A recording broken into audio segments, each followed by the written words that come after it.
Hey everyone, for this video I wanted to tell you about the 5 books I read this month and do a reading wrap-up for you. The first book I wanted to tell you about is Why I Held Your Hand by Augusta Riley. This is a romance novel that focuses on the main character, Laura, who is trying to save her small town from bankruptcy, I guess. She owns a small business and she's on their town council and she's trying to figure out how they can bring more tourists into this little picturesque town and get more business going, because a lot of the business owners are very hard up for money.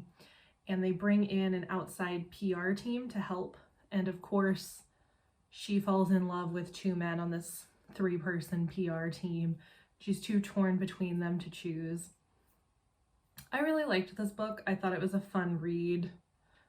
The only drawback that I felt like this book really had was that both of the love interests are very well written, but they both come off as like very similar characters. When I was reading it, I didn't have a preference between them, and so I wasn't necessarily as invested in Laura's choice as I wanted to be, because I liked both of the love interests and I thought that they would both be good matches for her. So if you like love triangles in books where you end up liking both characters, which isn't something that happens to me a lot, usually I hate one of the two because they're usually opposites, I'd recommend you check this book out. I thought it was a good read. It was fun.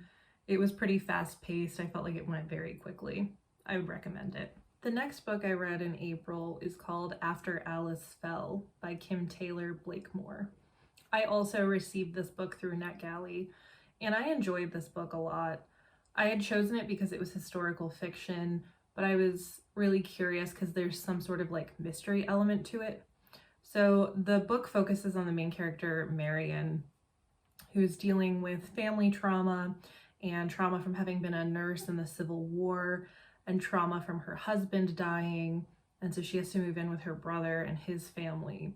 And she's trying to unravel the mystery of why her sister, who was sent to a mental asylum, died. And officially the mental asylum tells her that her sister's death was a suicide, but she doesn't believe it.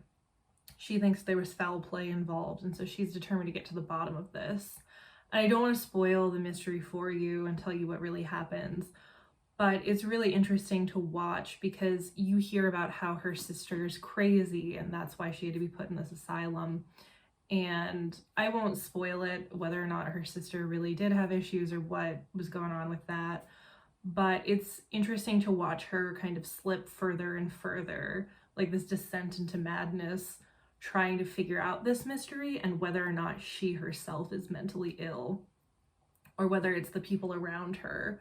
And it's a very interesting read. I highly recommend it if you're into books that have like a heavy psychological element. The next book I read in the month of April is called Go the Distance by Jen Kalanita.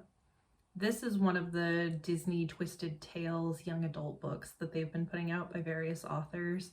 This is the first one that I've read, but I'm really interested by the series. I was very into this book, so I highly recommend it.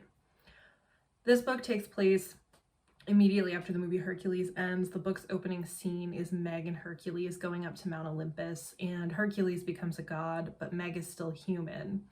And so she's given a quest that she has to go on in order to become a god herself if she succeeds. And then she'll get to stay on Mount Olympus with Hercules as a god.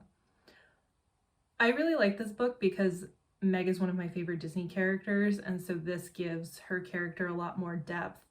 You learn a lot more about her backstory. A lot more decisions she makes in the movie really makes sense when you see them fleshed out. And it turns out she's dealing with a lot of trauma in her life.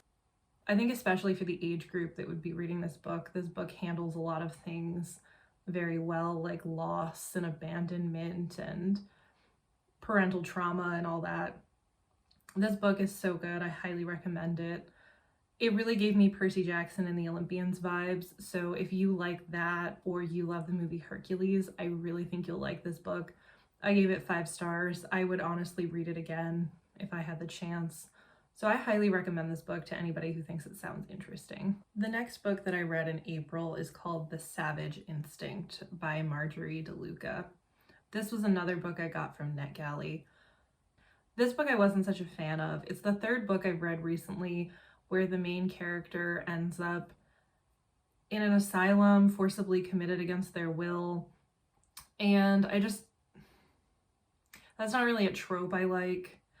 I felt like this book was too heavy-handed in its message. The main character of this book, Clara, had a miscarriage before the book started, and that was very traumatic for her, understandably. But she's committed to an asylum by her well-meaning husband against her will. She gets out of the asylum and she's trying to readjust to her life. But her husband has some unrealistic expectations about what she should do, how fast she should be healing from this. And honestly, the book started out with her husband seeming well-meaning, even though a lot of it was sexism and medical abuse. Like, he starts out seeming like he means well and wants to do well for her, but like the medicine of the time recommends committing her against her will, and so he feels like he's doing the best thing he can with the evidence he has. But as time goes on, you find out that's not the case, and he's just a horrible person. Honestly, most of the characters in this book are horrible people, and poor Clara is just trying her best, but her husband Henry is just really, really mean to her and wants to have her committed again against her will, even though she is doing better. And Clara's one refuge is going to the local prison to visit with women who are incarcerated, which is seen as like this noble Christian duty. And while she's there, she meets a female serial killer named Marianne Cotton, who's apparently a real person, even though I'd never heard of her. The rest of the book is fiction, but she was accused of killing multiple husbands and children, and I think maybe some other family members or love interests, I can't remember. But Clara bonds with her, and the whole message of the book seems like it's how horribly sexist the time period was, which obviously it was, but the book's not really realistic in how that plays out. Like, too many of the scenes really come off like characters of what they should be. Like, I felt like any scene where her husband was meeting with his friend, the Reverend, especially when Clara was there, it really came off like they were just like, harumph, harumph, I'm a middle-aged Englishman and I know what's best for you, little lady. Your uterus is just wandering around your body, causing you to have hysteria. Like, it was very, very heavy-handed in the sexism, and I feel like it actually would have worked better if it was more subtle. Like, I feel like if the author had made the decision to keep her husband acting the way he did, but it was motivated by him thinking he was acting in her best interest, it would have actually worked better. Instead, all of the characters came off like they were characters. And so I feel like I didn't take in the message as much as I wanted to, because I felt like it just was so obvious. It was like a little ham-fisted at times. And so I wanted to like this book better than I did. There's also a twist at the end that I don't want to give away, that by the time I got to it, the book just stressed me out and I didn't really enjoy it. I wanted to enjoy it, and I feel like there was too much tension. Like, there are at least, I don't know, maybe 5 different times that Clara tries to escape and can't escape, and the ending I felt was lackluster. I don't want to give too many spoilers about what happens if you're interested in it. I thought After Alice Fell was a kind of better version of this. So if you're interested in that, like mental institution, old-timey sexism, mystery element, I would definitely go with that one over this one. The last book I read in April is called Outlawed by Anna North. This book is an alternative history, speculative Western set in an alternate timeline in the United States. It's back in the 1800s. The book mentions a lot of Western territories, like the Dakota territories, the Texas territories, etc. So I'm not sure where present day it would take place, but it's somewhere out west.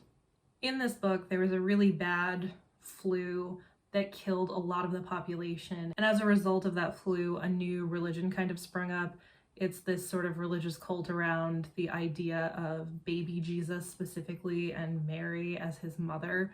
And this new society really worships mothers to the point where if someone can't have kids, they're treated as a witch. They're accused of any miscarriage, any death, any childbirthing difficulties.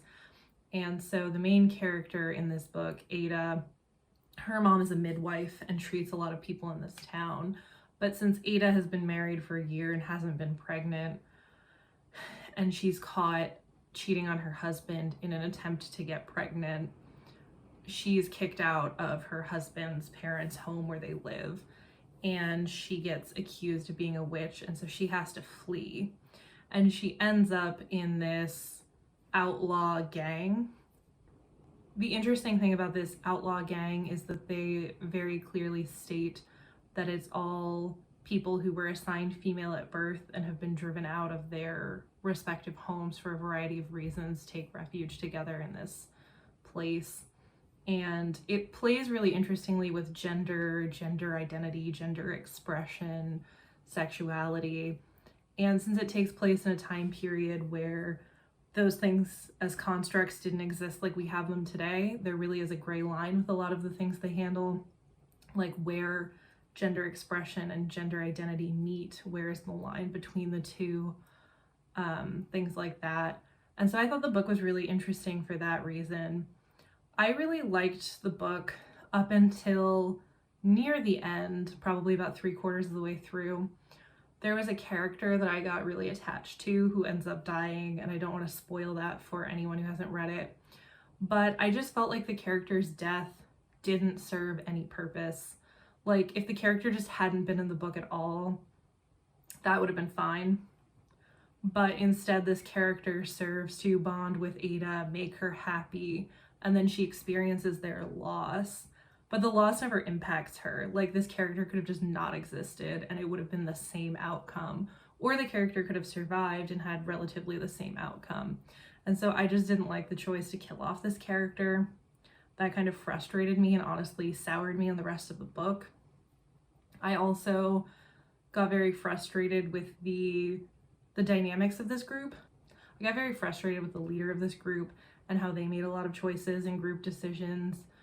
Overall, you might like this book if you think the idea of a speculative Western or sort of alternate history Western sounds cool. If you decide to read the book Outlawed, just know that you might get attached to the same character that I got attached to, and you might be really disappointed when that death happens. So if you're somebody who doesn't like that, you probably won't like this book. Well, that's all I read for April. I look forward to checking in with you guys again next month, and I'll see you in my next video.